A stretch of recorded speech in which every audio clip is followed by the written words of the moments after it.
Hello everyone, this is me Poonam Chetri from the Department of Nursing. I will be explaining regarding partograph. Before going directly to the partograph, first I would like to tell you regarding primigravida as well as multigravida. So, for primigravida mother, in the first stage of labor, it takes approximately 10 to 12 hours. In the second stage of labor, it takes approximately 1 to 2 hours. In the third stage of labor, it takes 10 to 30 minutes. So, overall, if you are going to calculate the hours, it is 12 to 14 hours approx.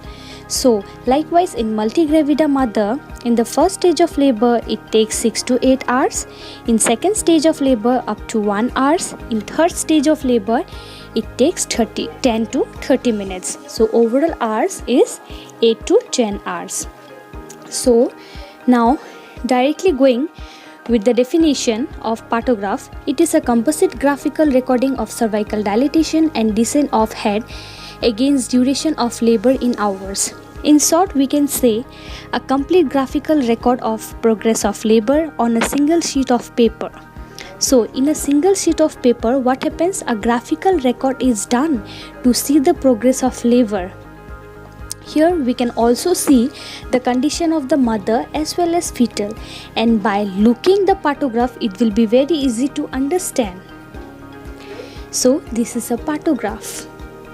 Now coming to the advantages of using partograph. Number 1, a single sheet of paper can provide details of necessary information at a glance. Number 2, no need to record labor events repeatedly. Number 3, gives clear picture of normality and abnormality in labor. Number 4, it can predict deviation from duration of labor, so appropriate steps could be taken in time. Number 5, it facilitates handover procedure of staffs. Number 6, save working time of staffs, again writing labor notes in longhand. Number 7, educational value for all staff. Now, coming to the components of partograph. There are 5 components of partograph. They are mother information, fetal well-being, labor progress, medications, maternal well-being. In mother informations, here that includes patient information, where we have to fill out the name, gravida, para, hospital number, date and time of admission, and time of rupture of membrane, which is very important. So in fetal heart rate, what we are going to see, where fetal heart rate is checked every half hourly. Okay, we are going to check fetal heart rate every half an hourly. So in amniotic fluid, what happens is, see, if the amniotic fluid is intact, so we are going, while doing PV, if we see the amniotic fluid is intact, we are going to write it as I. If it is ruptured and clear fluid, then we can write it as C. If it is filled with meconium stain, then we can write it as M. If bloody stain, then we can write it as B. Now we'll be discussing regarding molding. Molding is a state of reduction or loss of space between skull bones, which means molding means overlapping of sutures. See, when doing PV, if we find bones are separated and sutures can be felt easily, you can write it as 0.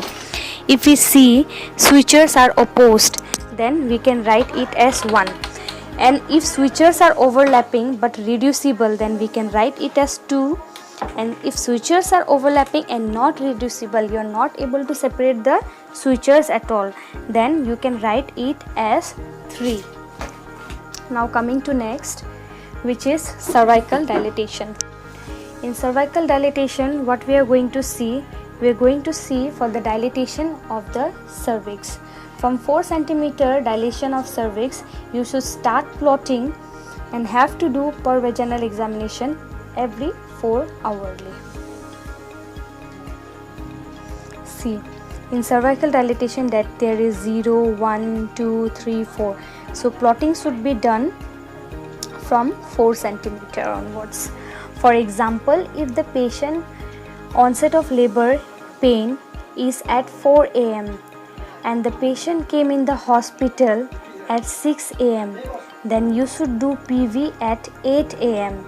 Because from 4 you can calculate 5, 6, 7, 8. 4 hours you can do PV in that 4 hours. After 4 hours, and if you see the cervix is dilated 4 centimeter, then you can start plotting. In hours you can write 4, and in time you can write 8 am. Likewise, for example, if the patient's onset of labor pain started from 2 am and the patient came at 4 am, then you should do PV at 6 am. Okay, and if the cervix is 4 centimeter dilated, you can plot in 4 centimeter. And then hours you have to write 4 hours, and time what you have to write is, see, calculate from 2 am, 3, 4, 5, 6 am, like that. Next, descent of head.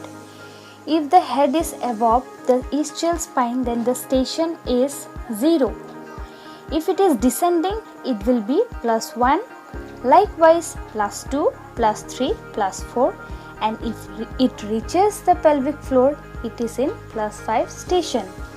If it is in +5 station, obviously dilatation is 10 centimeter, then +4, then 9 centimeter, +3, then 8 centimeter, +2, then 7 centimeter, +1, then 6 centimeter. Likewise, you can calculate. This is the picture. So in uterine contraction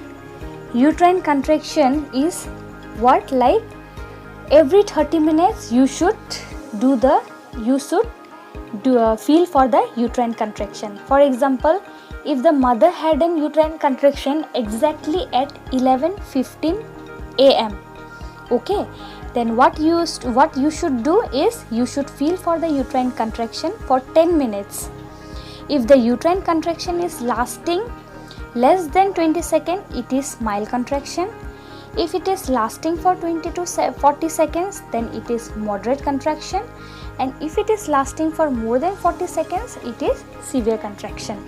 See, for example, from 11 to 11:30, in that particular time, you are going to feel for the uterine contraction. For example, as I have already told, in 11:15 one contraction is there, then till from 11:15 to 11:25, for that period 10 minutes you have to feel for the uterine contraction. For example, first uterine contraction came for 10 seconds, second again uterine contraction came after 3 minutes for 10 seconds. Okay, likewise you have to feel for that till 10 minutes. Again, second uterine contraction, for example, it came at 12:30, then you can feel it for till 12:40, for example. Okay, in every half an hourly you can feel the uterine contraction for 10 minutes. I hope everyone is clear. See here, if it is less than 20 seconds, you can plot like this. If it is 20 to 40 seconds, this. If more than 40 seconds, it is totally black. This is the picture. Now coming to the medications. See, in medications, what we used to do is we used to give oxytocins in RL, that is Ringer lactate solution. Okay, then why we used to give this? For the contraction and retraction of the uterus. And after that, according to the advice of the doctor, we can give the drops units accordingly. And analgesics also may be given to relieve pain. So now drugs and other intravenous fluid, likewise I have already told, if there is any kind of antibiotics or IV fluids, that is RL, normal saline, okay, etc., you can give that accordingly, which is advised by the physician. So maternal condition, we have to see for the maternal condition as well, maternal well-being as well. So BP should be checked every 4 hourly, pulse rate should be checked for half an hourly, every half an hourly, temperature should be checked 2 hourly, and urine output should be measured. If the patient passes urine, then we have to see how much amount, and then color. And if the patient is in catheter, then we have to see before discarding it. Okay, whenever passed, we have to see also. And Urine analysis. During the course of labor, the examination of urine is important. In case of maternal distress, the volume of urine may be decreased and it may contain ketone bodies. In urine, we can see for preeclampsia, eclampsia patient, we can see for proteinuria. Okay, so we have to analyze the urine. Thank you. I hope you all understood. With this explanation, I would like to conclude. So, thank you.